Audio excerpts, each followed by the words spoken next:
നമസ്കാരം. Meet the leaders പ്രോഗ്രാമിലേക്ക് സ്വാഗതം.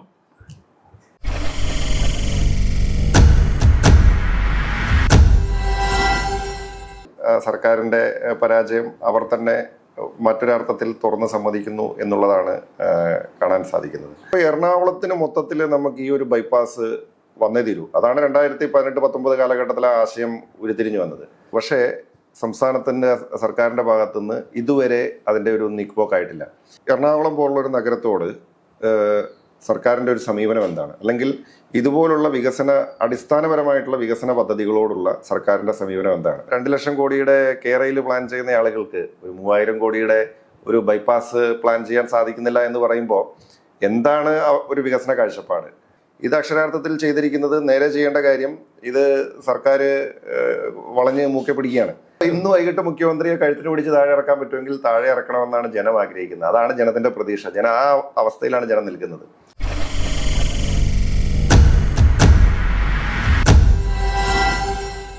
ഇന്ന് നമ്മുടെ ഒപ്പമുള്ളത് അങ്കമാലി MLA-യും കോൺഗ്രസിന്റെ സമുന്നതനായ നേതാവുമായ റോജി M. ജോണാണ്. നമസ്കാരം. നമ്മളൊരു വലിയ തിരഞ്ഞെടുപ്പിൻ്റെ പടിവാതിക്കലെത്തുകയാണ്. അതായത് ഇന്ന് തൊട്ട് നാമനിർദ്ദേശ പത്രിക നൽകിക്കഴിഞ്ഞു തുടങ്ങിയിട്ടുണ്ട്. 4-ാം തീയതിയോടുകൂടി അത് അവസാനിക്കും. ഏപ്രിൽ 4-ാം തീയതിയോടുകൂടി. ഇതോടുകൂടി തെരഞ്ഞെടുപ്പിൻ്റെ വലിയൊരു ഘട്ടത്തിലേക്ക് കടക്കുകയാണ്. എങ്ങനെയാണ് ഈ ചാലക്കുടി മണ്ഡലത്തിലെ പ്രവർത്തനങ്ങളെ വിലയിരുത്തുന്നത്? ചാലക്കുടി മണ്ഡലത്തിലെ പ്രവർത്തനങ്ങൾ വളരെ നേരത്തെ തന്നെ ഞങ്ങൾ ആരംഭിച്ചിരുന്നു. കാരണം ഞങ്ങളെ സംബന്ധിച്ച് ഇവിടുത്തെ സ്ഥാനാർത്ഥി ശ്രീ ബെന്നി ബെഹനാൻ തന്നെ ആയിരിക്കുമെന്നുള്ള കാര്യത്തിൽ വ്യക്തതയുണ്ടായിരുന്നു. ഔദ്യോഗികമായിട്ടുള്ള ഒരു പ്രഖ്യാപനത്തിന് വേണ്ടി കാത്തിരുന്നു എന്ന് മാത്രമേ ഉള്ളൂ. അദ്ദേഹം 5 വർഷം ഒരു ജനപ്രതിനിധി എന്ന നിലയിൽ മണ്ഡലത്തിൽ നിറഞ്ഞു നിന്ന് പ്രവർത്തിച്ചിട്ടുള്ള ഒരു MP ആണ്. പാർലമെന്റിനകത്തായാലും വളരെ കൃത്യമായി ഇടപെടലുകൾ നടത്താനും വളരെ ആർജവത്തോടുകൂടി പാർലമെന്റിൽ കാര്യങ്ങൾ അവതരിപ്പിക്കാനും ഒക്കെ സാധിക്കുന്ന ഒരു നേതാവ്. അദ്ദേഹത്തിൻ്റെ 5 വർഷത്തെ പ്രവർത്തനങ്ങൾ ഈ നിയോജകമണ്ഡലത്തിൽ മുഴുവൻ ആളുകൾക്കും നല്ല രീതിയിൽ തന്നെ ബോധ്യപ്പെട്ടിട്ടുള്ളതാണ്. അതുകൊണ്ട് തന്നെ അദ്ദേഹം സ്ഥാനാർത്ഥിയായിരിക്കും എന്നുള്ളത് കൊണ്ട് പ്രവർത്തനങ്ങളൊക്കെ ആ രീതിക്ക് ഞങ്ങൾ പ്രാഥമികമായിട്ടുള്ള കാര്യങ്ങൾ ആരംഭിച്ചിരുന്നു. ഔദ്യോഗിക പ്രഖ്യാപനം ഉണ്ടായതിനു ശേഷം വളരെ കൃത്യമായി കൺവെൻഷനുകളും അതുപോലെ തന്നെ മറ്റ് പരിപാടികളും വീട് കയറിയുള്ള പ്രവർത്തനങ്ങളും ഒക്കെ ഇതിനോടകം തന്നെ നല്ല നിലയിൽ മുന്നോട്ട് പോയിക്കൊണ്ടിരിക്കുകയാണ്. വലിയ വിജയപ്രതീക്ഷയിൽ തന്നെയാണ് ഞങ്ങളിവിടെ ഉള്ളത്. ഈ ചാലക്കുടി എന്ന് പറയുന്നത് പഴയ മുകുന്ദപുരമാണ്. മുകുന്ദപുരത്തിൻ്റെ ഒരു ചരിത്രം എടുത്ത് നോക്കിയാൽ എല്ലാ കാലത്തും UDF-ന് കുറച്ചും കൂടി വലിയ മുൻതൂക്കം ഉണ്ടാക്കിയെന്നാണ്. പിന്നീട് അതിൻ്റെ പേര് മാറി ചാലക്കുടി എന്ന് പറഞ്ഞു വരുമ്പോഴും UDF-ന് വലിയ മുൻതൂക്കമൊക്കെ ഉണ്ട്. പക്ഷേ ഇടക്കാലത്ത് ചില തിരിച്ചടികളൊക്കെ കിട്ടിയ ഒരു മണ്ഡലം കൂടിയാണ്. ഈ മണ്ഡലത്തിൻ്റെ ഒരു വേറൊരു പ്രത്യേകത തൃശ്ശൂരും അതുപോലത്തെ എറണാകുളവും വീതം വെക്കുന്ന 2 ജില്ലകളുടെയും കൂടി ഒരു സംഗമഭൂമി കൂടിയാണ് ഈ ചാലക്കുടി മണ്ഡലം എന്ന് പറയുന്നത്. അപ്പോൾ ഇങ്ങനെയാണ് ഈ സെക്കൻഡ് ടേമിലേക്ക് വരുമ്പോൾ ഈ ഇത്തരത്തിലുള്ള ഏതെങ്കിലും തരത്തിലുള്ള ഭയം വല്ലതുണ്ടോ? ഇല്ല, താങ്കൾ സൂചിപ്പിച്ചതുപോലെ ഈ നിയോജകമണ്ഡലത്തിന്റെ ഒരു രാഷ്ട്രീയ ചരിത്രം എല്ലാ കാലത്തും ഐക്യജനാധിപത്യ മുന്നണിയോടൊപ്പം നിന്നിട്ടുള്ളതാണ്. ഒരു തവണയാണ് നമുക്കത് സ്ലിപ്പായി പോയി. പിന്നീട് ചാലക്കുടി വന്നതിന് ശേഷവും സ്ലിപ്പായി പോയി. ആ സ്ലിപ്പായി പോയതിന് പ്രത്യേക കാരണങ്ങളുണ്ട്. അത് ഞാനിപ്പം പ്രത്യേകിച്ച് പരാമർശിക്കേണ്ടതായിട്ടില്ല. ആ സാഹചര്യങ്ങൾ UDF തോറ്റ തെരഞ്ഞെടുപ്പുകളിൽ സാഹചര്യങ്ങളും വിലയിരുത്തുമ്പോൾ മനസ്സിലാവും. മുകുന്ദപുരത്ത് നമുക്ക് ഒരിക്കലും തോക്കാൻ പാടില്ലാത്ത ഒരു സീറ്റിലാണ്. 28,000 വോട്ടിന്. അതെ. അതായത് എനിക്ക് തോന്നുന്നു കോൺഗ്രസ് അത്ര പരിശ്രമിച്ചാൽ മാത്രം തോക്കാൻ സാധിക്കുന്ന ഒരു മണ്ഡലമായിരുന്നു. അന്ന് പത്മജ വന്ന സ്ഥാനാർത്ഥിയാവുന്നത്. ആ സ്ഥാനാർത്ഥിത്വത്തോട് ഇവിടെയുള്ള ജനങ്ങൾക്കുണ്ടായ ഒരു പൊതുവിലുള്ള ഒരു എതിർപ്പ് എല്ലാവർക്കും അറിയാവുന്നതാണ്. അതാണ് അവരുടെ വലിയ സാവിത്രി ലക്ഷ്മണൻ വലിയ രീതിയിൽ വോട്ടൊക്കെ മേടിച്ച് ജയിച്ച സമയത്താണ് പെട്ടെന്ന് ഒരു കാരണമില്ലാതെ മാറ്റുന്നത്. പെട്ടെന്ന് അവര് സ്ഥാനാർത്ഥിയായി വരുന്നു. അപ്പൊ അത് ഇവിടെ ജനങ്ങൾക്ക് പ്രവർത്തകർക്കും ഒക്കെ ഉൾക്കൊള്ളാനുള്ള ഒരു പ്രയാസം ഉണ്ടായി. അവരത് അവരുടേതായിട്ടുള്ള ജനത്തിൻ്റെതായിട്ടുള്ള രീതിയിൽ പ്രതികരിച്ചു. അതാണ് വലിയ ഒരു പരാജയം ഇവിടെ ഏറ്റുവാങ്ങാൻ ഇടയായത്. പിന്നീടുണ്ടാവുന്നത് ഇവിടെ ശ്രീ ഇന്നസെന്റ് വന്ന് ചാലക്കുടി മണ്ഡലമായതിനു ശേഷം ഇന്നസെന്റിന്റെ സ്ഥാനാർത്ഥിത്വമായിരുന്നു. അന്നും യഥാർത്ഥത്തിൽ നമ്മൾ പരാജയപ്പെടാൻ പാടില്ലാത്തൊരു തെരഞ്ഞെടുപ്പായിരുന്നു. അന്ന് ഇതുപോലെ തന്നെ KP ധനപാലൻ പ്രതിദാനം ചെയ്തിരുന്ന ഒരു മണ്ഡലം ഒരു പ്രത്യേക സാഹചര്യത്തിൽ ശ്രീ PC ചാക്കോ അദ്ദേഹം തൃശ്ശൂരിൽ നിന്ന് ഇവിടെ വെച്ചു മാറുന്ന ഒരു സാഹചര്യം ഉണ്ടായി, ഒരു തീരുമാനം ഉണ്ടായി. ആ തീരുമാനവും തെറ്റായ തീരുമാനമായിരുന്നു. അന്നത്തെ പ്രത്യേക സാഹചര്യത്തിൽ അങ്ങനെ ഒരു തീരുമാനത്തിലേക്ക് പാർട്ടി നേതൃത്വം വരികയായിരുന്നു. പക്ഷേ ആ തീരുമാനം തെറ്റായിരുന്നു എന്നുള്ളത് അതിന്റെ റിസൾട്ട് വന്നപ്പോൾ നമുക്ക് മനസ്സിലായി. നമ്മൾ ചാലക്കുടിയും തോറ്റു, നമ്മൾ തൃശ്ശൂരും തോറ്റു. അപ്പോൾ ഒരു സ്ഥാനാർത്ഥിയുടെ വരവോടുകൂടി നമുക്ക് 2 സീറ്റ് അങ്ങനെ തോൽപ്പിക്കാം എന്നുള്ളതാണ് നമ്മൾ ആ തെരഞ്ഞെടുപ്പിൽ നമ്മൾ കണ്ടത്. ചാക്കോ സാറിന്റെ വരവാതായിരുന്നു. എന്നാലും എന്നിട്ട് പോലും നമ്മൾ ചെറിയൊരു മാർജിനിലാണ് നമ്മൾ പരാജയപ്പെട്ടത്.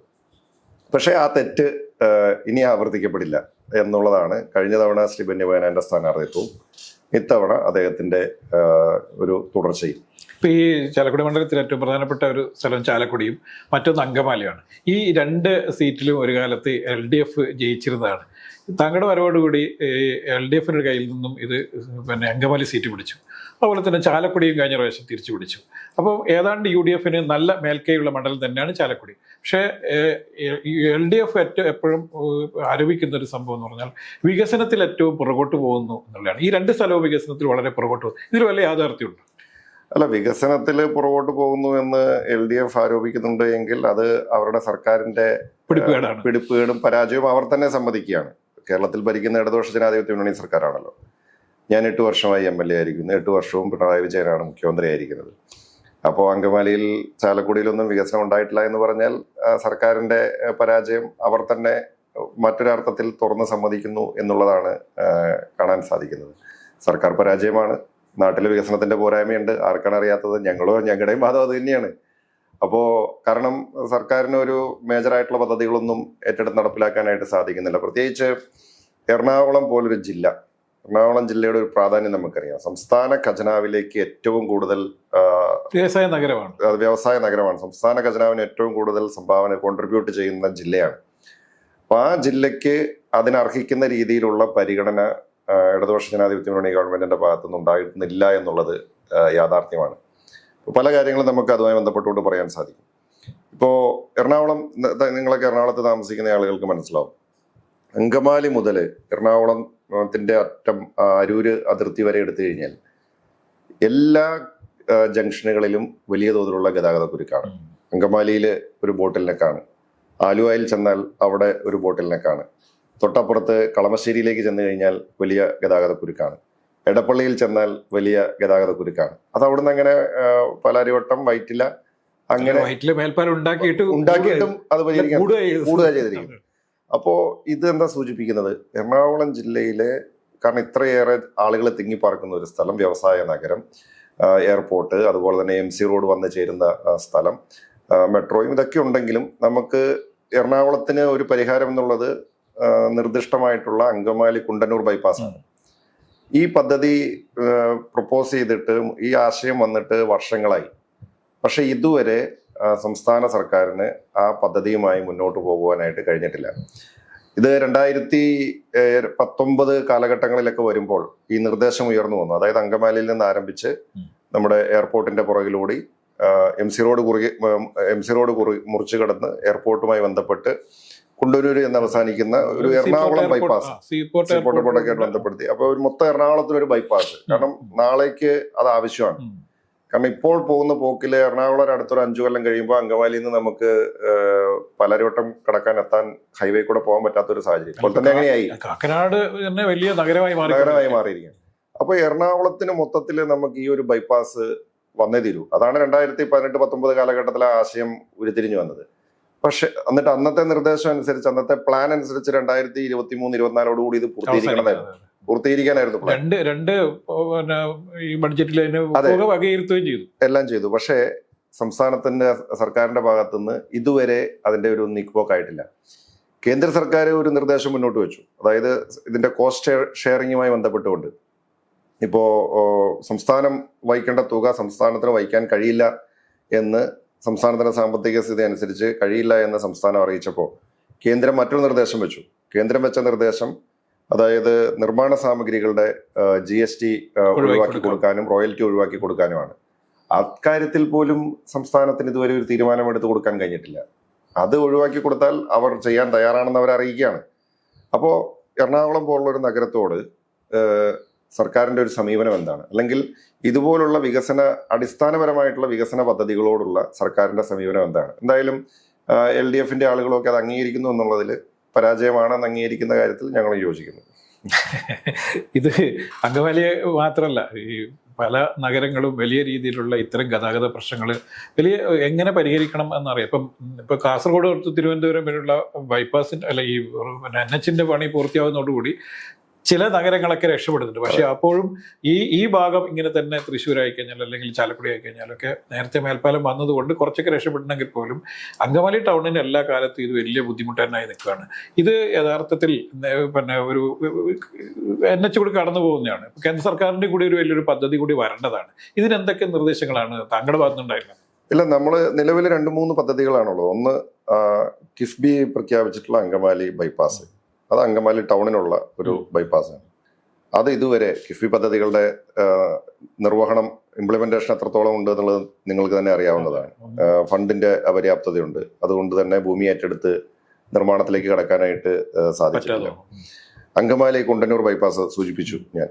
മൂന്നാമത് നമ്മളെ സംബന്ധിച്ചിടത്തോളം ഇപ്പോൾ പുതിയ ദേശീയപാത താങ്കൾ പറഞ്ഞ പോലെ കാസർഗോഡ് നിന്ന് തിരുവനന്തപുരത്തേക്ക് വരുന്നു.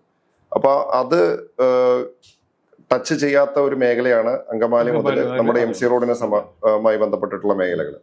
അപ്പൊ അതിന് പരിഹാരം എന്ന നിലയിലാണ് MC റോഡിന് സമാന്തരമായിട്ട് പുതിയൊരു പാത അങ്കമാലിയിൽ നിന്ന് ആരംഭിച്ച് ഇതുപോലെ നമ്മുടെ മലയാറ്റൂര്, കോതമംഗലം ഒക്കെ റാന്നിയൊക്കെ ആയിട്ട് ബന്ധപ്പെട്ട് തിരുവനന്തപുരത്ത് അവസാനിക്കുന്ന MC റോഡിന് സമാന്തരമായിട്ട് പുതിയൊരു പാതയും പൈപ്പ് ലൈനിലാണ്. ആ നിർദ്ദേശവും അതിന്റെ DPRും ഒക്കെ തയ്യാറായപ്പോൾ ഇതൊക്കെ അടിയന്തരമായിട്ട് യാഥാർത്ഥ്യമാക്കാൻ സാധിച്ചെങ്കിൽ മാത്രമേ നമുക്ക് ഈ പറഞ്ഞ ഒരു പ്രശ്നം പരിഹരിക്കാൻ കഴിയുകയുള്ളൂ.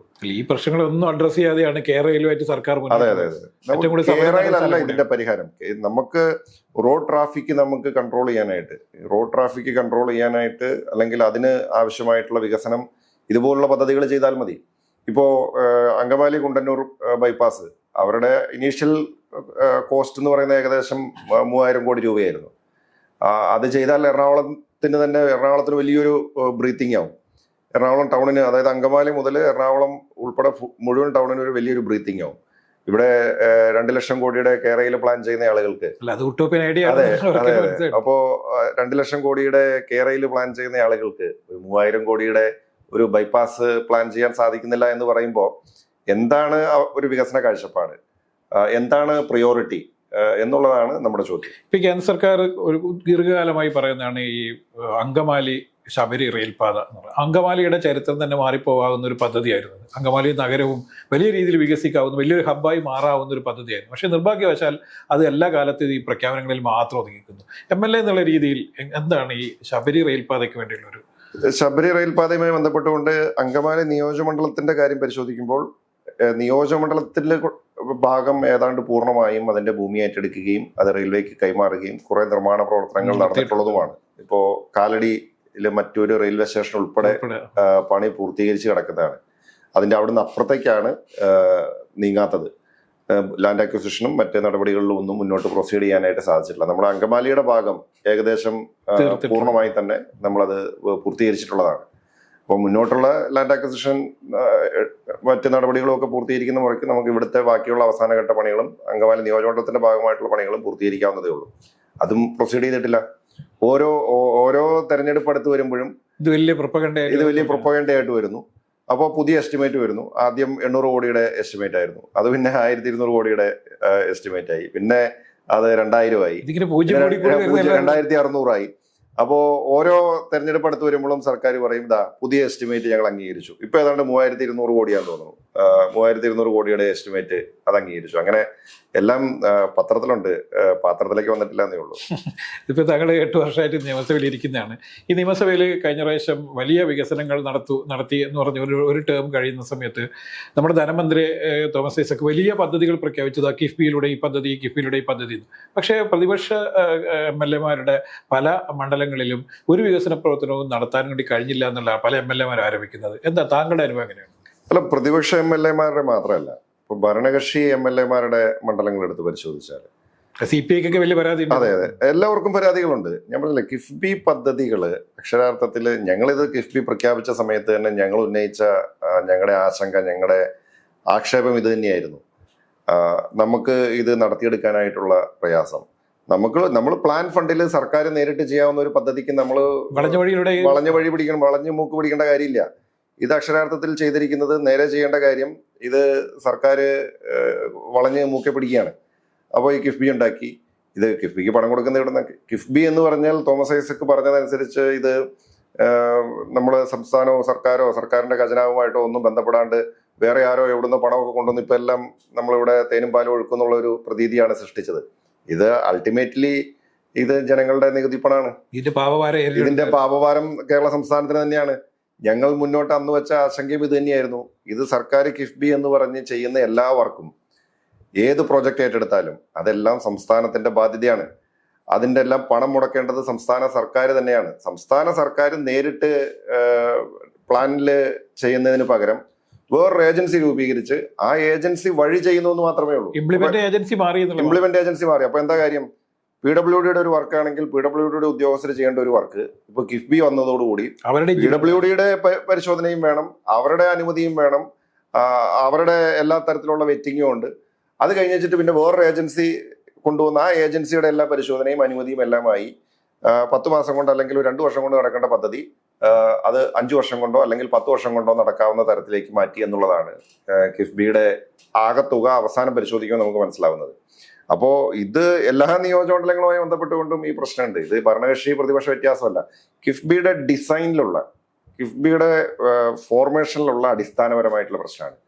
അത് ഇപ്പോൾ അവരവിടെ ചെയ്തുകൊണ്ടിരിക്കുന്നത് എങ്ങനെ നടത്താതിരിക്കാമെന്ന് ഗവേഷണം നടത്തിക്കൊണ്ടിരിക്കുകയാണ്. ഓരോ പദ്ധതിയും വലിയ പദ്ധതികൾ പ്രഖ്യാപിച്ചു. 60,000 കോടിയുടെ പദ്ധതികൾ, 70,000 കോടിയുടെ പദ്ധതികൾ പ്രഖ്യാപിച്ചു. ഈ പ്രഖ്യാപിക്കുന്ന പദ്ധതികൾക്ക് പണം വേണ്ടേ? ഞാൻ പറഞ്ഞ എല്ലാത്തിന്റെ പ്രഖ്യാപനമുണ്ട്, എല്ലാം ഓൺ പേപ്പർ എല്ലാം ഉണ്ട്. പക്ഷെ നമുക്ക് ഇംപ്ലിമെന്റേഷനിലേക്ക് വരുമ്പോൾ ഇതിന് ഫണ്ട് കൊടുക്കാനായിട്ട് സാധിക്കുന്നില്ല. ഉദാഹരണത്തിന് അങ്കമാലി ഏറ്റവും ഒടുവിൽ വന്നതാണ്. അങ്കമാലിയിലെ ഒരു ഗിഫ്റ്റ് സിറ്റി നല്ലൊരു പ്രൊജക്റ്റാണ്. അത് വന്നാൽ നമുക്ക് ഇപ്പോൾ കൊച്ചി കാക്കനാട് ഇൻഫോ പാർക്ക് ഒക്കെ പോലെ നമുക്കൊരു വേൾഡ് ക്ലാസ് ഒരു IT ഹബ്ബ് നമുക്ക് വരാവുന്നതാണ്. 4 വർഷത്തിലധികമായി ഇതുവരെ 1 രൂപ കൊടുത്ത് ആ ഭൂമി ഏറ്റെടുക്കാനായിട്ട് കഴിഞ്ഞിട്ടില്ല. 4 വർഷമായി അവിടെ ആളുകൾ അവരുടെ ഭൂമി ലോക്ക് ചെയ്ത് കിടക്കുകയാണ്. സർക്കാർ നോട്ടിഫിക്കേഷൻ ചെയ്തു. സർക്കാർ നോട്ടിഫൈ ചെയ്തതോട് കൂടിയിട്ട് അവർക്ക് ലോൺ എടുക്കാൻ സാധിക്കില്ല, വിൽക്കാൻ സാധിക്കില്ല, ഒരു സ്ഥലത്ത് പോയിട്ട് ഒരു വായ്പ എടുക്കാൻ ഒന്നും ചെയ്യാൻ പറ്റാത്ത അവസ്ഥയിൽ അവിടെ ഒരു 350 ഏക്കർ ഭൂമി ലോക്ക് ചെയ്തിട്ടിരിക്കുകയാണ്. അപ്പോൾ പൈസ ഇന്ന് കൊടുക്കും നാളെ കൊടുക്കുമെന്ന് പറഞ്ഞ് ഈ പാവങ്ങളെ പറ്റിക്കാൻ തുടങ്ങിയിട്ട് കുറെ കാലമായി. അപ്പൊ ഇതാണ് കിഫ്ബിയുടെ ആകത്തുക എന്ന് പറയുന്നത്. കൂടെ തന്നെ ഈ വ്യവസായ ഇടനാഴി എന്ന് പറഞ്ഞുകൊണ്ട് വലിയ രീതിയിൽ വലിയൊരു വ്യവസായ ഇടനാഴി. ഇനി അതുപോലെ തന്നെ മറ്റൊരു കാര്യമാണ് അങ്കമാലിയെ സംബന്ധിച്ചിടത്തോളം. ഇപ്പൊ കൊച്ചി മെട്രോയുടെ ഇനീഷ്യൽ പ്ലാൻ അന്ന് ഉമ്മൻചാണ്ടി സാറിന്റെ കാലത്ത് ഈ പദ്ധതി പ്ലാൻ ചെയ്യുമ്പോൾ കോൺഗ്രസ് സർക്കാരാണ് ദേശീയ തലത്തിൽ ഉണ്ടായിരുന്നത്. അന്ന് മുതലുള്ള ഇതിന്റെ ഇനീഷ്യൽ പ്ലാൻ എന്ന് പറയുന്നത് first phase Thrippunithura, second phase info park, third phase Angamaly airport through Angamaly. ഞാൻ ഇവര് കൊച്ചി മെട്രോ അധികാരികളുമൊക്കെ ആയിട്ട് ബന്ധപ്പെടുമ്പോൾ അവർ പറയുന്നത് അവര് തേർഡ് ഫേസ് ചെയ്യാനുള്ള അവരുടെ DPR അടക്കം എല്ലാം റെഡിയാണ്. Kochi metro is ready to do it. പക്ഷേ state government doesn't have the funds. State government അത് ചെയ്യാനായിട്ടുള്ള ഒരു ഗോ അഹെഡ്, ഒരു ഗ്രീൻ സിഗ്നൽ ഇതുവരെ കൊടുക്കുന്നില്ല. കാരണം എന്താ? അവർക്ക് സെക്കൻഡ് ഫേസ് പോലും ഇതുവരെ പൂർത്തീകരിക്കാൻ സാധിക്കുന്നില്ല. അത് മാത്രമല്ല, ഈ കാലാകാലമായിട്ട് ഇത് കേന്ദ്ര സർക്കാരിന്റെ അടുക്കുന്ന അനുമതി മേടിച്ചെടുക്കാനും അതിനു വേണ്ടിയിട്ടുള്ള കൃത്യമായൊരു നീക്കങ്ങളും നടത്തുന്നതിലൊക്കെ കേരള സർക്കാർ പരാജയപ്പെട്ടു എന്നുള്ളതാണല്ലോ. അത് തന്നെയാണ് ഞാൻ പറഞ്ഞത്. അവർക്ക് ഇപ്പോ സെക്കൻഡ് ഫേസ് ഒക്കെ എന്നോ തീരേണ്ടതായിരുന്നു. ഇൻഫോ പാർക്ക് തേർഡ് ഫേസ് 3 വർഷം മുമ്പേ തീരേണ്ടതാണ്. തേർഡ് ഫേസ് അതുപോലെ തന്നെ അവർ ഇനീഷ്യേറ്റ് യാതൊരു നടപടികളിലേക്കും കടക്കാൻ സാധിച്ചിട്ടില്ല. ഇപ്പൊ ഞാൻ പറഞ്ഞു വന്നത്, ഞാൻ തുടക്കത്തിൽ പറഞ്ഞ പോയിന്റ് തന്നെയാണ്. ഇവര് ഇപ്പോൾ എറണാകുളം പോലുള്ള ഒരു വ്യവസായ നഗരത്തെ സംബന്ധിച്ചിടത്തോളം ഗവൺമെന്റിന്റെ വിഷൻ എന്താണ്, അല്ലെങ്കിൽ ഗവൺമെന്റിന്റെ ഒരു ഡിറ്റർമിനേഷൻ എന്താണ്? അവർക്ക് യാതൊരു കാഴ്ചപ്പാടും ഇല്ല. അവർക്ക് യാതൊരു ഇതും സംബന്ധിച്ചൊരു നിശ്ചയദാർഢ്യവും ഇല്ല. ഇവിടെ ഈ നഗരത്തിന്റെ ഒരു അല്ലെങ്കിൽ ജില്ലയുടെയോ അല്ലെങ്കിൽ ഇത് എറണാകുളത്തിന്റെ വികസനം എന്ന് പറയുന്നത് എറണാകുളത്തിന്റെ മാത്രം വികസനം അല്ല. ഞാൻ പറഞ്ഞ എറണാകുളം ജില്ലയുടെ മാത്രം ഒരു വികസനമല്ല. എറണാകുളത്തുണ്ടാകുന്ന ഈ വികസനങ്ങളെല്ലാം ഒരു വ്യവസായ നഗരം എന്ന രീതിയിൽ, തലസ്ഥാനം എന്ന രീതിയിൽ കേരളത്തിന് മുഴുവൻ ഉണ്ടാകുന്ന വികസനമാണ്. ഇത് കേരളത്തിന് ഉണ്ടാക്കാവുന്ന ഒരു എക്കോണമിയിൽ ഉണ്ടാക്കാവുന്ന ഒരു ബൂസ്റ്റപ്പ് ഉണ്ട്, അല്ലെങ്കിൽ നമുക്കുണ്ടാക്കാവുന്ന ഒരു റവന്യൂ, അതുവഴി ഉണ്ടാക്കാവുന്ന ഒരു റവന്യൂ ജനറേഷൻ ഉണ്ട്. അത് മൊത്തത്തിൽ സംസ്ഥാനത്തിനാണ് അതിന്റെ പ്രയോജനം വരേണ്ടത്. അപ്പോൾ ആ കാര്യത്തിൽ ഗവൺമെന്റ് അട്ടർ ഫെയിലിയർ ആണ്. അല്ല, ഗവൺമെന്റ് ഇത്തരം പ്രശ്നങ്ങളെ അഡ്രസ്സ് ചെയ്യുന്നതിന് പകരം അവർ മറ്റ് പലതിനെ, ഇപ്പം നവകേരള സദസ്സ് എന്ന് പറഞ്ഞുകൊണ്ട് വലിയൊരു ബന്ധം, യഥാർത്ഥത്തിൽ വികസന പ്രവർത്തനങ്ങൾ നടത്തിയിരുന്നെങ്കിൽ ജനങ്ങളുടെ മുന്നിൽ പോയി ഞങ്ങൾ ഇന്നത് ചെയ്തു എന്ന് പറയേണ്ട കാര്യം ഉണ്ടായിരുന്നില്ല. അപ്പോൾ ഒന്നും ചെയ്യാതെ 3 വർഷക്കാലം ഒന്നും ചെയ്യാതെ ജനങ്ങളുടെ മുന്നിൽ നവകേരള സദസ്സ് നടത്തിക്കൊണ്ട് പിന്നെയും കുറെ ദൂരത്തടിക്കുകയുണ്ട്. അപ്പം തങ്ങളെ പോലുള്ള യുവ MLA-മാർ അതിനെതിരെ ശക്തമായ പ്രതിഷേധങ്ങളൊക്കെ സംഘടിപ്പിച്ചെങ്കിൽ പോലും വലിയ രീതിയിലുള്ള ആരോപണം എന്ന് പറയുന്നത് ഈ പ്രതിപക്ഷം ഒറ്റക്കെട്ടായി ഇത്തരത്തിലുള്ള വിഷയങ്ങളെ അഡ്രസ്സ് ചെയ്യാൻ വേണ്ടിയിട്ടുള്ള വലിയ സമരമാർഗങ്ങളിലേക്ക് കടക്കുന്നില്ല എന്ന്. അത് എങ്ങനെയാണ് അതിനെ കാണുന്നത്? അല്ല, നവകേരള സദസ്സുമായി ബന്ധപ്പെട്ടുകൊണ്ട് നമ്മൾ ഒത്തിരി ചർച്ച ചെയ്തിട്ടുള്ളതാണ്. എത്രയോ സമരങ്ങൾ നമ്മൾ സംഘടിപ്പിച്ചു. ഇപ്പോൾ യൂത്ത് കോൺഗ്രസ് ആയാലും KSU ആയാലും UDF, നിരവധി രക്ഷാപ്രവർത്തനങ്ങൾ നമ്മൾ കണ്ടു. അതിന്റെ പ്രതികരണങ്ങൾ ഏത് തരത്തിലായിരുന്നു എന്നുള്ളത് നമ്മൾ കണ്ടു. രക്ഷാപ്രവർത്തനം എന്ന് അവർ വിളിച്ച, മുഖ്യമന്ത്രി തന്നെ വിളിച്ചിട്ടുള്ള വലിയ ആക്രമണം പരമ്പര, അത് അങ്ങ് കല്യാശ്ശേരി മുതൽ തിരുവനന്തപുരം വരെ നമ്മൾ കണ്ടു. പക്ഷേ നമ്മളൊരു കാര്യം മനസ്സിലാക്കുക, സർക്കാരിന്റെ സംവിധാനങ്ങൾ പൂർണ്ണമായിട്ടും, പോലീസ്, അതുപോലെ തന്നെ ഭരിക്കുന്ന പാർട്ടി, ഈ അവരുടെ SFI DYFIയുടെ ക്രിമിനലുകൾ എല്ലാം അണിനിരന്നിട്ടും, ഒരു ഭാഗത്ത് സൈബർ ഗുണ്ടകൾ, ഇതെല്ലാം അണിനിരന്നിട്ടും പല സ്ഥലങ്ങളിലും ആക്രമണം ഉണ്ടായിട്ടും കണ്ണൂർ മുതൽ തിരുവനന്തപുരം വരെ പ്രതിപക്ഷം, യൂത്ത് കോൺഗ്രസും KSUവും ഒക്കെ പ്രതികരിച്ചു എന്നുള്ളത് നമുക്ക് കുറച്ച് കാണാൻ സാധിക്കുമോ? ആ ജനങ്ങളുടെ വികാരം മനസ്സിലാക്കിക്കൊണ്ട് തന്നെയാണ് നമ്മൾ ആ സമരരംഗത്തേക്ക് കടന്നത്. ആ സമരം നമ്മൾ അവസാനം വരെ നമ്മൾ കൊണ്ടുപോയിട്ടുണ്ട് എന്നുള്ളതാണ് നമ്മുടെ വിശ്വാസം.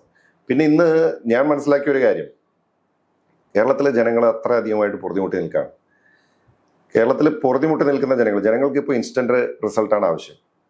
അതൊരു നമ്മുടെ ഇന്നത്തെ ഒരു കാലഘട്ടത്തിന്റെ അല്ലെങ്കിൽ തലമുറയുടെ ഒരു പ്രതീക്ഷ എന്ന് പറയുന്നത് ഇൻസ്റ്റന്റ് ആയിട്ടുള്ള സൊല്യൂഷനാണ്. ജനം പലപ്പോഴും നമ്മളോട് ചോദിക്കുന്നുണ്ട്, പ്രതിപക്ഷം എന്താ ചെയ്യാത്തത്, പ്രതിപക്ഷം എന്തുകൊണ്ട് കുറച്ചുകൂടി ആക്റ്റീവ് ആകണ്ടേ എന്ന് ചോദിക്കുന്നതിന്റെ അർത്ഥം, ജനം ആഗ്രഹിക്കുന്നത് ഇന്ന് വൈകിട്ട് മുഖ്യമന്ത്രിയെ കഴുത്തിന് പിടിച്ച് താഴെ ഇറക്കാൻ പറ്റുമെങ്കിൽ താഴെ ഇറക്കണമെന്നാണ് ജനം ആഗ്രഹിക്കുന്നത്. അതാണ് ജനത്തിന്റെ പ്രതീക്ഷ. ആ അവസ്ഥയിലാണ് ജനം നിൽക്കുന്നത്. പക്ഷെ നമുക്ക് ജനാധിപത്യ സംവിധാനത്തിൽ നമുക്ക് നമുക്ക് പരിമിതികളുണ്ട്. നമുക്ക് സമരം ചെയ്യാം, നമുക്ക് പ്രതിഷേധങ്ങൾ നടത്താം, നമുക്ക് ധർണകൾ നടത്താം, മാർച്ചുകൾ നടത്താം, സത്യാഗ്രഹം നടത്താം. നമുക്കൊരു പരിധിക്കപ്പുറത്തേക്ക് നമുക്കൊരു അക്രമത്തിന്റെ പാതയിലേക്ക് നമുക്ക് പോകാൻ സാധിക്കില്ല. അപ്പൊ നമ്മൾ ആ ചെയ്യാവുന്ന ജനാധിപത്യ രീതിയിൽ നടത്താവുന്ന പ്രതികരണങ്ങളെല്ലാം നമ്മൾ നടത്തുന്നുണ്ട്. പക്ഷെ ജനം ആഗ്രഹിക്കുന്നത് സർക്കാരിനെ ഈ നിമിഷം താഴെ ഇറക്കാൻ പറ്റുമെങ്കിൽ താഴെ ഇറക്കണം എന്നാണ് ജനം ആഗ്രഹിക്കുന്നത്. അല്ല, നമുക്ക് അറിയാം, ഈ സ്വർണ്ണക്കടത്തും അതുമായി ബന്ധപ്പെട്ടുള്ള വിഷയങ്ങളും കേരളത്തിലെ 1ാം പിണറായി സർക്കാരിനെതിരെ വലിയ രീതിയിലുള്ള പ്രതിഷേധങ്ങളൊക്കെ ഉണ്ടായതാണ്. നിരന്തരമായ അഴിമതി ആരോപണങ്ങൾ വരികയും രമേശ് ചെന്നിത്തലയുടെ നേതൃത്വത്തിൽ എല്ലാ ദിവസവും പത്രസമ്മേളനം നടത്തുകയും ഒക്കെ ചെയ്തു. അഴിമതി ആരോപണങ്ങൾ ജനങ്ങളുടെ മുന്നിൽ കൊണ്ടുവരാൻ വേണ്ടി വലിയ ശ്രമങ്ങളൊക്കെ നടത്തി. പക്ഷേ ഇലക്ഷൻ കഴിഞ്ഞപ്പോൾ പിണറായി സർക്കാർ 99 സീറ്റിൽ വീണ്ടും അധികാരത്തിൽ തുടരുന്ന ഒരവസ്ഥ എവിടെ ഉണ്ടായത്? അപ്പം യഥാർത്ഥത്തിൽ ഉള്ള വിഷയങ്ങൾ കൃത്യമായി ജനങ്ങളിലേക്ക് എത്തിക്കുന്നതിൽ പ്രതിപക്ഷത്തിന് അന്ന് വലിയ വീഴ്ച പറ്റിയെന്നുള്ളതല്ലേ സത്യം? അല്ല, അത് കോവിഡുമായി ബന്ധപ്പെട്ടിട്ടുണ്ടായ പ്രത്യേക സാഹചര്യം നമ്മളൊക്കെ പലപ്പോഴും ചർച്ച ചെയ്തിട്ടുള്ളതാണ്. കോവിഡ് വരുന്നു, ആ സമയത്ത് സർക്കാർ ഒരു വലിയ രക്ഷകന്റെ വേഷം, ഒരു PR ഏജൻസിയും ഒക്കെയായി ബന്ധപ്പെട്ടുകൊണ്ട് നടത്തിയിട്ടുള്ള വലിയ ഒരു പ്രചരണ പരിപാടികൾ, അതുപോലെ തന്നെ ആ സമയത്തുണ്ടായ കിറ്റുകൾ കൊടുത്ത സംഭവം ഒക്കെ പെട്ടെന്ന് ജനങ്ങളുടെ ഇടയിൽ അതൊരു സർക്കാരിന് അനുകൂലമായിട്ടുള്ള ഒരു തരംഗമുണ്ടാക്കി എന്നുള്ളത് യാഥാർത്ഥ്യമാണ്. പക്ഷെ പിന്നെ അതുപോലെ രാഷ്ട്രീയമായിട്ടുള്ള ചേരിതിരിവുകളും ഒക്കെ അതുമായി ബന്ധപ്പെട്ടുകൊണ്ടുണ്ടായിട്ടുണ്ട്. ഇതെല്ലാം കഴിഞ്ഞപ്പോഴാണ്, പുതിയ ഗവൺമെന്റ് വന്നതിന് ശേഷമാണ് ജനത്തിന് മനസ്സിലായത് അബദ്ധമാണ് സംഭവിച്ചതെന്നും ഈ കിറ്റൊക്കെ താൽക്കാലികമായിരുന്നു എന്നുള്ളതും അന്ന് കിറ്റ് കൊടുത്ത ആളുകൾക്ക് ഇന്നിപ്പോ ശമ്പളം പോലും കൊടുക്കാൻ പറ്റുന്നില്ല എന്നുള്ളതും ഒക്കെ ഇപ്പോ ജനം തിരിച്ചറിഞ്ഞുകൊണ്ടിരിക്കുകയാണ്. ഈ കിറ്റിന്റെ കാര്യം പറഞ്ഞതാണ്, ഈ ചാലക്കുടിയിൽ കിറ്റക്സിന്റെ സ്ഥാനാർത്ഥിയും കൂടി കിറ്റും കിറ്റക്സും ഒക്കെ പിന്നീട് തിരിച്ചടിയാവോ? ഇല്ല, ഞങ്ങൾ അതിനെ അത്രത്തോളം ആ രീതിയിൽ കാണുന്നില്ല. കാരണം ഇതൊരു പാർലമെന്റ് തെരഞ്ഞെടുപ്പാണ്. ഇപ്പോ പഞ്ചായത്ത് തെരഞ്ഞെടുപ്പിൽ 2020 കുറച്ച് ആ പ്രദേശങ്ങളിൽ മുന്നേറ്റം ഉണ്ടാക്കി എന്നുള്ളത് യാഥാർത്ഥ്യമാണ്. പക്ഷെ സ്വാഭാവികമായിട്ടും ഇതൊരു ഇന്ത്യൻ പാർലമെന്റിലേക്ക് നടക്കുന്ന ഒരു തെരഞ്ഞെടുപ്പ്. ഇത് BJP ഭരണത്തെ താഴെ ഇറക്കാൻ വേണ്ടിയിട്ട് ആഗ്രഹിക്കുന്ന ഒരു വലിയ വിഭാഗം ജനങ്ങൾ നമ്മുടെ നാട്ടിലുണ്ട്. അപ്പോൾ അവരെ സംബന്ധിച്ച് അവരുടെ മുമ്പിലുള്ള ഒരു ബദൽ എന്ന് പറയുന്നത് കോൺഗ്രസും UDFും മാത്രമാണ്. അപ്പോ 2020 മത്സരിക്കുന്നത് എറണാകുളത്തും ചാലക്കുടിയിലും മാത്രമാണ്. അപ്പൊ അങ്ങനെ മത്സരിക്കുന്ന ഒരു പാർട്ടിയെ സംബന്ധിച്ചിടത്തോളം ദേശീയ രാഷ്ട്രീയത്തിൽ ഒരു മാറ്റം കൊണ്ടുവരാനായിട്ട് കഴിയില്ല എന്നുള്ളത് ജനങ്ങൾക്കൊക്കെ വ്യക്തമായി അറിയാം. ഞാനിപ്പോ മനസ്സിലാക്കുന്ന ഒരു കാര്യം, വോട്ടർമാരെ നമുക്ക് കുറച്ച് കാണാൻ കഴിയില്ല. വോട്ടർമാർ എല്ലാ കാര്യങ്ങളും കൃത്യമായി വിശകലനം ചെയ്യുന്നവരാണ്. അവര് കാര്യങ്ങൾ മനസ്സിലാക്കാൻ ശ്രമിക്കുന്നവരാണ്. അപ്പോൾ അവർക്ക് ഒരു വോട്ടിംഗ് പാറ്റേൺ ഓരോ ഇലക്ഷനും തിരിച്ചു കാണാനും അതിനനുസരിച്ച് വോട്ട് ചെയ്യാനും ഒക്കെ പ്രബുദ്ധരായിട്ടുള്ള ജനങ്ങളാണ്. അപ്പോൾ ഒരു ലോക്സഭാ തെരഞ്ഞെടുപ്പ് എന്ന് പറയുമ്പോൾ അതിൻ്റെ രാഷ്ട്രീയവും അതിൻ്റെ പ്രാധാന്യവും അതിൻ്റെ സാഹചര്യങ്ങളും ഒക്കെ മനസ്സിലാക്കി വോട്ട് ചെയ്യുന്ന ജനത്തെ സംബന്ധിച്ച് അവരുടെ മുമ്പിലുള്ള ഒരേ ഒരു ബദൽ എന്ന് പറയുന്നത്, ഒരേ ഒരു ഓപ്ഷൻ എന്ന് പറയുന്നത് കോൺഗ്രസും UDF-ഉം ഇന്ത്യ മുന്നണിയും ഒക്കെയാണ്. അപ്പൊ അതുകൊണ്ട് അതിനനുസരിച്ച് ജനം വോട്ട് ചെയ്യും, അല്ലാണ്ട് വോട്ട് പാഴാക്കി കളയില്ല എന്നുള്ളതാണ്. അല്ല, ഞാനിത് ചോദിക്കാൻ കാരണം കഴിഞ്ഞ പ്രാവശ്യം ശരിക്കും കുന്നത്തുനാട് എന്ന് പറയുന്ന സ്ഥലം കോൺഗ്രസിന്റെ അടിയുറച്ച ഒരു സീറ്റാണ്. അതുപോലെ തന്നെ നമുക്ക് കളമശ്ശേരിയിലെ തോൽവി, കളമശ്ശേരിയിൽ 2020 മത്സരിച്ചില്ലെങ്കിൽ പോലും കളമശ്ശേരിയിലും ഇത് തിരിച്ചടി ഉണ്ടായി. പിന്നെ ഉണ്ടായത് വൈപ്പിനിൽ നമുക്കറിയാം 2020 ഒടിച്ച വോട്ടും അവിടെ UDF സ്ഥാനാർത്ഥി കിട്ടിയ വോട്ടൊക്കെ നോക്കുമ്പോൾ സ്പ്ലിറ്റ് ആയതുകൊണ്ട് മാത്രം തോറ്റുപോയതാണ്. കൊച്ചിയിലും അതുപോലെ തന്നെ ഈ 2020 സ്ഥാനാർത്ഥി പിടിച്ച വോട്ടും അവിടെ UDF-ന് കിട്ടിയ സ്ഥാനാർത്ഥിയുടെ വോട്ടും പരിശോധിച്ചാൽ നമുക്കറിയാം ഇത്രയും സീറ്റുകൾ നമുക്ക് നഷ്ടപ്പെട്ടിട്ടുണ്ട്. അപ്പൊ അത് പിടിച്ച വോട്ട് മുഴുവനും UDF-ന്റെ വോട്ടാണെന്നും ഏറെക്കുറെ പെരുമ്പാവൂരിൽ 2020 സ്ഥാനാർത്ഥി എന്നുള്ള രീതിയിൽ വോട്ട് പിടിച്ചിരുന്നു. പക്ഷെ അവിടെ നമ്മൾ ജയിച്ചു. അപ്പോ അതുപോലെ മറ്റു പല മണ്ഡലങ്ങളിലും അതും ഉണ്ടായിട്ടുണ്ട്. നമുക്കപ്പോ അതുകൊണ്ട് 2020 പിടിച്ച വോട്ട് മുഴുവനും UDF-ന്റെ വോട്ടായിരുന്നു, കോൺഗ്രസിന്റെ വോട്ടായിരുന്നു എന്നൊന്നും പറയാൻ നമുക്ക് കഴിയില്ല. അപ്പോ അത് അതിന് കൂടുതൽ തെരഞ്ഞെടുപ്പുകൾ മുന്നോട്ട് വരുമ്പോൾ നമുക്ക് കൂടുതലായിട്ട് നമുക്ക് വിലയിരുത്തേണ്ടതായിട്ടുള്ള ഒരു കാര്യം കൂടിയാണ്. അപ്പോ പക്ഷെ ഞാൻ പറഞ്ഞല്ലോ, ഓരോ തെരഞ്ഞെടുപ്പിനും അതിന്റെ ഒരു രാഷ്ട്രീയം മനസ്സിലാക്കിക്കൊണ്ട് ജനം വോട്ട് ചെയ്യും. കാരണം ഇങ്ങനെ ഒരു തെരഞ്ഞെടുപ്പില് ഇപ്പോൾ ഇന്ത്യയിലേക്ക് പാർലമെന്റിലേക്ക് നടക്കുന്ന ഒരു തെരഞ്ഞെടുപ്പില് ഇപ്പൊ നമുക്കൊരു 2 സീറ്റിൽ മാത്രം മത്സരിക്കുന്ന ഒരു പാർട്ടിക്ക് വോട്ട് ചെയ്തതുകൊണ്ട് പ്രത്യേകിച്ചൊന്നും സംഭവിക്കാൻ പോകുന്നില്ല എന്നുള്ളത് ജനങ്ങൾ. പക്ഷേ എങ്കിൽ പോലും ഇപ്പൊ ഈ ചാർലി പോൾ എന്ന് പറയുന്ന സ്ഥാനാർത്ഥി യഥാർത്ഥത്തിൽ ഞാൻ പറഞ്ഞിരുന്ന കാര്യമില്ല, അങ്കമാലിയിൽ കുറച്ചധികം ഗ്രാസ് റൂട്ട് ലെവലിൽ ബന്ധങ്ങളുള്ള ആളാണ്. അതുകൊണ്ടാണ് ഞാൻ ചോദിച്ചത്. 2020 ആയിരിക്കില്ല ചിലപ്പോൾ ആളുകൾ വോട്ട് ചെയ്യുന്നുണ്ടാവുക. ചാലക്കുടി മണ്ഡലത്തെ സംബന്ധിച്ചിടത്തോളം അദ്ദേഹം വളരെ സുപരിചിതനായ ആളാണ്, ദീർഘകാലമായി ജനങ്ങളുമായിട്ട് ഇടപഴകിക്കൊണ്ടിരിക്കുന്ന ആളാണ്. അപ്പോൾ അദ്ദേഹത്തിന് വല്ലാത്ത രീതിയിലുള്ള സ്വീകാര്യതയുണ്ട്. അത് നമ്മൾ കുറച്ച് കാണരുതെന്നാണ് പറഞ്ഞത്. അല്ല, നമ്മൾ ഒരു സ്ഥാനാർത്ഥിയെയും നമ്മളൊരു തെരഞ്ഞെടുപ്പിനെ നമ്മൾ കുറച്ച് കാണുന്നില്ല. നമ്മളൊരു തെരഞ്ഞെടുപ്പിനെയും നമ്മൾ ചെറുതായിട്ടും കാണുന്നില്ല. അത് പഞ്ചായത്ത് തെരഞ്ഞെടുപ്പ് മുതൽ പാർലമെന്റ് തെരഞ്ഞെടുപ്പ് വരെ അതിന്റെ ഗൗരവത്തോടുകൂടി തന്നെയാണ് നമ്മൾ അതിനെ സമീപിക്കുന്നത്. പ്രത്യേകിച്ച് ഇപ്പോൾ ഞാൻ പറഞ്ഞല്ലോ, ഇവിടെ നമ്മുടെ സ്ഥാനാർത്ഥിയായിട്ടുള്ളത് ശ്രീ ബെന്നി ബെഹനാനാണ്. അദ്ദേഹത്തിന് നമുക്ക് ഇവിടെ കേരള രാഷ്ട്രീയത്തിന് പ്രത്യേകിച്ച് ഒരു പരിചയപ്പെടുത്തലോ ആവശ്യമില്ലാത്ത ഒരു സ്ഥാനാർത്ഥിയാണ്. ചാലക്കുടിക്കാർക്ക് നന്നായിട്ട് അറിയാവുന്ന സ്ഥാനാർത്ഥിയാണ്. 5 വർഷം അദ്ദേഹത്തിന്റെ പ്രവർത്തനങ്ങൾ ജനങ്ങൾ നേരിട്ട് കണ്ടു മനസ്സിലാക്കിയിട്ടുള്ളതാണ്. അപ്പൊ അതുകൊണ്ട് ഞങ്ങൾക്ക് അങ്ങനെ ഒരാശങ്ക ഞങ്ങൾക്ക് ഒരു എതിര് സ്ഥാനാർത്ഥികളെ സംബന്ധിച്ചോ പാർട്ടികളെ സംബന്ധിച്ചോ നമുക്കില്ല. ഞങ്ങളും ഞങ്ങളുടെ പ്രവർത്തനവുമായിട്ട് മുന്നോട്ട് പോകുന്നു. നമ്മൾ UDF-ന് അനുകൂലമായിട്ട്, ഞാൻ ഈ പറഞ്ഞതുപോലെ ഇന്നത്തെ രാഷ്ട്രീയ സാഹചര്യം UDF-ന് അനുകൂലമാക്കി മാറ്റാനായിട്ടുള്ള ഒരു ശ്രമമാണ് നമ്മൾ നടത്തിക്കൊണ്ടിരിക്കുന്നത്. ഇപ്പം നമ്മൾ നേരത്തെ ഈ അഴിമതിയെക്കുറിച്ച് ഞാൻ സംസാരിച്ചു. ഇപ്പം LDF-നെതിരെ ഏറ്റവും കൂടുതൽ, അല്ലെങ്കിൽ പിണറായി സർക്കാരിനെതിരെ ഏറ്റവും കൂടുതൽ അഴിമതി ആരോപണം ഉണ്ടായ 3 വർഷങ്ങളിലൂടെ കടന്നു പോകുന്നു. നേരത്തെ ഉണ്ടായതിനേക്കാളൊക്കെ ഏറ്റവും രൂക്ഷമായ അഴിമതി ആരോപണമാണ്. നമ്മൾ ഓരോ മാസം ഓരോ അഴിമതി ആരോപണങ്ങളായിട്ട് ഇങ്ങനെ വരുന്നു. ഇപ്പം ലേറ്റസ്റ്റ് എയറിൽ നിൽക്കുന്ന അഴിമതി എന്ന് പറയുന്നത് പ്രധാനമായും മുഖ്യമന്ത്രിയുടെ മകളുമായി ബന്ധപ്പെട്ടുള്ള കരിമണൽ മാസപ്പടി കേസുമായി ബന്ധപ്പെട്ടാണ്. അതിനിപ്പോൾ ഇന്നലെ ED കൂടി ആ അന്വേഷണത്തിന്റെ പരിധിയിലേക്ക് ഈ എക്സാലോജിക്കിനെ കൊണ്ടുവന്നിട്ടുണ്ട്. അപ്പം ഇതേ സമയത്ത് തന്നെ അരവിന്ദ് കെജ്രിവാൾ എന്നുള്ള ഡൽഹി മുഖ്യമന്ത്രിയും ED-യുടെ കസ്റ്റഡിയിലാണ്. ഇത് കസ്റ്റഡി വീണ്ടും 4 ദിവസത്തേക്ക് കൂടി നീട്ടിയിരിക്കുന്നു. ഇത് ഇന്ത്യ മുന്നണി ഒറ്റക്കെട്ടായി അരവിന്ദ് കെജ്രിവാളിനെതിരെയുള്ള ED നീക്കം രാഷ്ട്രീയമായി ചെറുക്കുമെന്ന് പറയുമ്പോൾ തന്നെ കോൺഗ്രസ് ഇവിടെ ഈ കരുവണ്ണൂർ കേസിലായാലും ശരി, അതുപോലെ തന്നെ തോമസ് ഐസക്കിനെതിരെയുള്ള ED കേസായാലും ശരി, മുഖ്യമന്ത്രിയുടെ മകൾക്കെതിരെയുള്ള കേസിലും ED-യുടെ ഭാഗമാണ് ശരിയെന്ന്, അല്ലെങ്കിൽ കേന്ദ്ര ഏജൻസി വളരെ കൃത്യമായ രീതിയിലാണ് മുന്നോട്ട് പോകുമെന്ന് പറയുന്നത്. ഇതിലെന്തെങ്കിലും ഒരു തരം രാഷ്ട്രീയം ഉണ്ടോ? അല്ല, ഇതിന്റെ രാഷ്ട്രീയം ഇപ്പോൾ അരവിന്ദ് കെജ്രിവാളിന്റെ കേസും കേരളത്തില് 2 ED-ആണ്. അതുകൊണ്ട് പറയാം. ഇപ്പോ ഈ അരവിന്ദ് കെജ്രിവാളിന്റെ കേസും അതുപോലെ തന്നെ പിണറായി വിജയന്റെ കേസിനെ നമുക്ക് ഒരേ ത്രാസിൽ നമുക്ക് തൂക്കാൻ കഴിയില്ല. ഇപ്പോ അരവിന്ദ് കെജ്രിവാളിന്റെ കേസ് ഒരു സുപ്രഭാതത്തിൽ കേസുണ്ടാവുന്നു. അദ്ദേഹത്തെ എത്രയും വേഗം അറസ്റ്റ് ചെയ്ത് ജയിലിലാക്കാനായിട്ടുള്ള മദ്യനയ കേസുമായി ബന്ധപ്പെട്ട് നോട്ടീസ് അയച്ചു. അതെ, എന്താണ് അദ്ദേഹത്തിനെതിരായിട്ടുള്ള തെളിവ്? അദ്ദേഹത്തിനെതിരായിട്ടുള്ള തെളിവ് എന്ന് പറയുന്നത് ഈ മദ്യനയ കേസിൽ ഏറ്റവും വലിയ ആരോപണ വിധേയനായിട്ടുള്ള ഒരു വ്യവസായി, ആ വ്യവസായി അദ്ദേഹം അറസ്റ്റ് ചെയ്യപ്പെടുന്നു.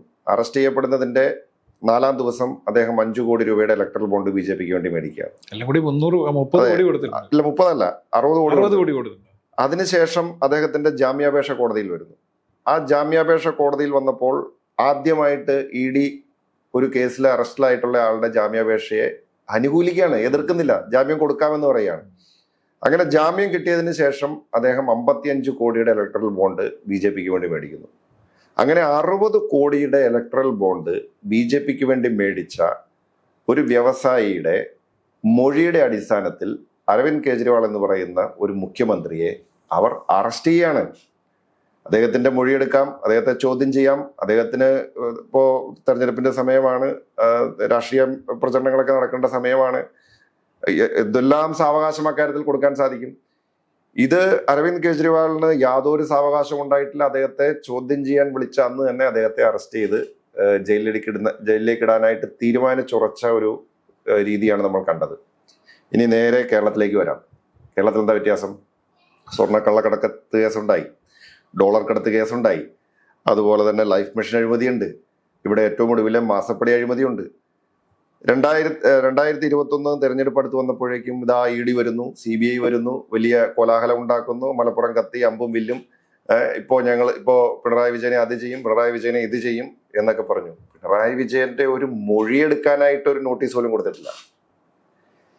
ഇപ്പോഴത്തെ കേസ് എക്സാലോജിക്കുമായി ബന്ധപ്പെട്ടിട്ടുള്ള കേസ്, 2 ക്വാസി ജുഡീഷ്യൽ ബോഡികൾ, അതായത് അർദ്ധ ജുഡീഷ്യൽ സ്ഥാപനങ്ങൾ നടത്തിയ അന്വേഷണത്തിൽ ആധികാരികമായി അവർ കണ്ടെത്തിയിരിക്കുന്നു ഇതിൽ അഴിമതിയുണ്ട്. അതായത് മുഖ്യമന്ത്രിയുടെ മകൾ പണം കൈപ്പറ്റിയിരിക്കുന്നത് യാതൊരു സേവനവും കൊടുക്കാതെയാണ്. ഈ കാര്യങ്ങളിൽ മുഖ്യമന്ത്രിയുടെ അറിവുണ്ട് എന്ന് 2 അന്വേഷണ ഏജൻസികൾ ആധികാരികമായി അന്വേഷണം നടത്തി റിപ്പോർട്ട് പുറത്തു വന്നിരിക്കുന്നു. അരവിന്ദ് കെജ്രിവാളിനെ അറസ്റ്റ് ചെയ്യാനായിട്ട് തുനിഞ്ഞ ED എന്തുകൊണ്ടാണ് മുഖ്യമന്ത്രിക്കോ മുഖ്യമന്ത്രിയുടെ മകൾക്കോ ഒരു മൊഴിയെടുക്കാനായിട്ട് നോട്ടീസ് കൊടുക്കാത്തത്? അല്ല, ED ഇന്നലെ കേസ് എടുത്തേ ഉള്ളൂ. ED ഇപ്പൊ ഈ തെരഞ്ഞെടുപ്പ് കഴിയുന്നത് വരെ, ഞാൻ പറഞ്ഞല്ലോ 2021 തെരഞ്ഞെടുപ്പിന് മുമ്പ് ഇത് തന്നെയായിരുന്നു കലാപരിപാടി. ആ 2021 തെരഞ്ഞെടുപ്പിന് മുമ്പുണ്ടായ EDയുടെ കലാപരിപാടി ഇവിടെ ആവർത്തിക്കപ്പെടുകയാണ്. ഇപ്പോ വീണ്ടും ഞങ്ങൾ ED ഇപ്പൊ പിണറായി വിജയനെ ഞങ്ങൾ അത് ചെയ്യാൻ പോകുന്നു, ഇത് ചെയ്യാൻ പോകുന്നു, ഇപ്പം മറിക്കും എന്നുള്ള ഒരു പ്രതീതി ഉണ്ടാക്കാനായിട്ട് വീണ്ടും സെയിം തിരക്കഥയാണ്. 2021 ഇലക്ഷന്റെ സമയത്തുണ്ടായ സെയിം തിരക്കഥയാണ്. പുതിയ കുപ്പിയിൽ മാത്രമേ ഉള്ളൂ. അതേ തിരക്കഥ ഇവിടെ ആവർത്തിക്കപ്പെടുകയാണ്. ഞാൻ പറയുന്നു, പിണറായി വിജയന്റെ രോമത്തെ തൊടാനായിട്ട്, ഒന്ന് ചോദ്യം ചെയ്യാനായിട്ട് പോലും ഇവരാരും വിളിക്കില്ല, ഇവരൊന്നും ചെയ്യത്തുമില്ല. ഇതിന് ഇനി ഒരു വ്യത്യാസം കൂടി പറയാം. ഇന്ത്യ മുന്നണിയുമായി ബന്ധപ്പെട്ടിട്ടുള്ള മുഴുവൻ നേതാക്കന്മാരെയും ED അറസ്റ്റ് ചെയ്യാണ്, ജയിലിടുകയാണ്. DMK നേതാക്കളെ അറസ്റ്റ് ചെയ്യുന്നു, അവരെ മന്ത്രിമാരെ ഉൾപ്പെടെ ജയിലിലിടുന്നു. ഹേമന്ത് സോറൻ അദ്ദേഹത്തെ മുഖ്യമന്ത്രിയായിട്ടുള്ള അദ്ദേഹത്തെ അറസ്റ്റ് ചെയ്തു, അദ്ദേഹം ജയിലിലായി. അരവിന്ദ് കെജ്രിവാളിനെ അറസ്റ്റ് ചെയ്യുന്നു, ജയിലിടുന്നു. തൃണമൂൽ കോൺഗ്രസിന്റെ നേതാക്കളെ അറസ്റ്റ് ചെയ്യുന്നു, ജയിലിലിടുന്നു. RJD നേതാക്കളെ അറസ്റ്റ് ചെയ്യുന്നു, അവർ ജയിലിലാണ്. പക്ഷെ ഇത്രയും വ്യക്തമായി അഴിമതി നടന്നിട്ടുണ്ട് എന്ന് പിഞ്ചു കുഞ്ഞു പോലും കേരളത്തിൽ വിശ്വസിക്കുന്ന എല്ലാവർക്കും ബോധ്യമായിട്ടുള്ള ഒരു കേസിൽ, ഞാൻ പറഞ്ഞല്ലോ, വെറും ആരോപണമല്ല, ഒരു അന്വേഷണ ഏജൻസി, ഒരു ക്വാസി ജുഡീഷ്യൽ ബോഡി പറഞ്ഞിട്ട് എന്തേ പിണറായി ക്ലിഫ് ഹൗസിലേക്കുള്ള വഴി EDക്ക് അറിയാത്തത്? അപ്പോൾ രണ്ടും തമ്മിൽ വലിയ വ്യത്യാസമുണ്ട്. ഇവിടെ വളരെ വ്യക്തമാണ്. ഞങ്ങൾ പറയുന്നത് തെളിവുകളുടെ അടിസ്ഥാനത്തിൽ, ഇപ്പോൾ ഉണ്ടാകുന്ന ഈ സാഹചര്യങ്ങളുടെ അടിസ്ഥാനത്തിൽ ഞങ്ങൾ പറയുന്നു, അവർക്ക് BJPയെ സംബന്ധിച്ചിടത്തോളം എൻഫോഴ്സ്മെന്റ് ഡയറക്ടറേറ്റ് എന്ന് പറയുന്നത് അവരുടെ ഒരു പൊളിറ്റിക്കൽ ഓർഗനാണ്, അവരുടെ ഒരു പൊളിറ്റിക്കൽ ആയുധമാണ്. ആ ആയുധം അവർ വേണ്ടിടത്ത് പ്രയോഗിക്കുന്നു. അവർ എല്ലാ നേതാക്കളുടെ അടുത്തും, അതായത് കോൺഗ്രസ് ഉൾപ്പെടെ, രാഹുൽ ഗാന്ധിയെ വേട്ടയാടി, DK ശിവകുമാറിനെ വേട്ടയാടുന്നു, സോണിയാഗാന്ധിയെ വിളിച്ച് ചോദ്യം ചെയ്ത ആളുകൾ, അവരെ, ഞാൻ നേരത്തെ പറഞ്ഞ എല്ലാ പ്രതിപക്ഷ പാർട്ടികളെയും അവർ വിളിക്കുന്നു, നേതാക്കളെ ചോദ്യം ചെയ്യുന്നു, അറസ്റ്റ് ചെയ്യുന്നു. പക്ഷെ പിണറായി വിജയന്റെ കാര്യത്തിൽ മാത്രം അവർ ചെയ്യാത്തത്, പിണറായി വിജയന്റെ താല്പര്യവും BJPയുടെ താല്പര്യവും കേരളത്തെ സംബന്ധിച്ചിടത്തോളം ഒന്നാണ്. ഈ രണ്ടുപേരുടെയും താല്പര്യം കോൺഗ്രസിനെ ഇവിടെ ഇല്ലാതാക്കുക, കോൺഗ്രസിനെ ക്ഷീണിപ്പിക്കുക, കോൺഗ്രസിന്റെ സീറ്റുകളുടെ എണ്ണം കുറയ്ക്കുക എന്നുള്ളതാണ്. ആ താല്പര്യത്തിന് അവർക്ക് ഏറ്റവും ഗുണം, അവർക്ക് കിട്ടാവുന്ന ഏറ്റവും നല്ല ആയുധം എന്ന് പറയുന്നത് BJPയെ സംബന്ധിച്ചിടത്തോളം പിണറായി വിജയനാണ്. കാരണം കേരളത്തിലുള്ള BJP നേതാക്കള് ചുക്കിനും ചുണ്ണാമ്പിനും കൊള്ളാത്തവരാണെന്നുള്ളത് ഡൽഹിയിൽ ഇരിക്കുന്ന BJPയുടെ നേതാക്കൾക്ക് നന്നായിട്ട് അറിയാം. കേരളത്തിലെ BJP പ്രധാനപ്പെട്ട നേതാക്കൾ എല്ലാവരും, വലിയ പ്രമാണി ചമഞ്ഞു നടക്കുന്ന എല്ലാ നേതാക്കന്മാരെയും ഒന്നിനും കൊള്ളാത്തവരാണെന്നുള്ളത്, അവരെ കൊണ്ട് ഇവിടെ കോൺഗ്രസിനെ ഒന്നും ചെയ്യാൻ കഴിയില്ല എന്നുള്ളതും ഡൽഹിയിൽ ഇരിക്കുന്ന BJP നേതാക്കൾക്ക് അറിയാം. പിന്നെ അവർക്ക് ആവശ്യം അപ്പോൾ എന്താണ്, കോൺഗ്രസിനെ ഫൈറ്റ് ചെയ്യാനായിട്ട്, കോൺഗ്രസിന് എന്തെങ്കിലും തരത്തിലുള്ള ക്ഷീണം വരുത്താനായിട്ട് അവർക്ക് ഉള്ള ഏറ്റവും നല്ല ആയുധം പിണറായി വിജയനാണ്. ആ ആയുധം അവർ നന്നായിട്ട് ഉപയോഗിക്കുന്നു. ആ ധാരണയാണ് കേരളത്തിൽ നടന്നുകൊണ്ടിരിക്കുന്നത്.